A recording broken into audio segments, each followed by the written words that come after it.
So mapagpalang araw sa atin lahat mga kapatid. Ako muli si Adrian Bernasan Batch Street ang aking daily devotion.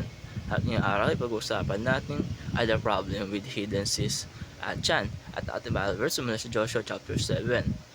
Ngunit ang mga Israelita ay nagkasala tungkol sa mga bagay na talaga sapagkat si Achan ay kumuha ng ilan sa mga ito.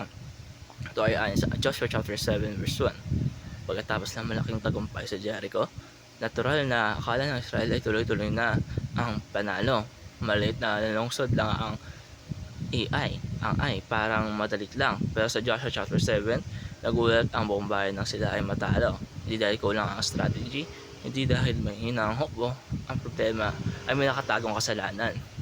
Si Achan ay kumuha ng mga bagay na malinaw na ipinagbabawal ng Diyos, mga kayamanang itinalaga para sa kanya at tinago niya ito sa loob ng kanyang tolda. Pansinin ang pattern ng kasalanan mga kapatid na aking makita, aking ninasa, aking kinuha. Ito ay ayon sa Joshua chapter 7 verse 21. Ganito kadalas nagsisimula kasalanan mga kapatid? Nakikita, ninanais, pinukuha at itinatago. Sa isip nga siya mga kapatid, personal lang ito, walang nakakaalam, malit lamang. Pero ang epekto nito ay hindi nagiging personal, nadadamay ang buong Israel. Hindi makakatayo ang Israel sa harap ng kanilang mga kaaway sapagkat sila ay naging talaga sa pagkapahamak. Ayon sa Joshua chapter 7 verse 12. Ang nakatagong kasalanan ay parang anay mga kapatid, tahimik, hindi halata pero unti-unti na sinisira ng pundasyon. Maring wala na nakakita pero ang Diyos ay nakakita mga kapatid. Ang mapanganib sa hidden sin ay hindi lang ang ginagawa nito sa reputasyon natin, kundi ang pinakamapanganib ay ang ginagawa nito sa relasyon natin sa Diyos.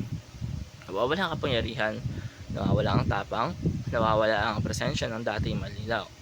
Akala ni Achan mga kapatid ay kayamanan ang nakukuha niya, pero ang kapalit nito ay pagkatalo, kahihiyan at matinding kaparusahan. Mahalagang tandaan natin mga kapatid, ang Diyos ay hindi lamang Diyos ng tagumpay. Siya rin ay Diyos ng kabanalan.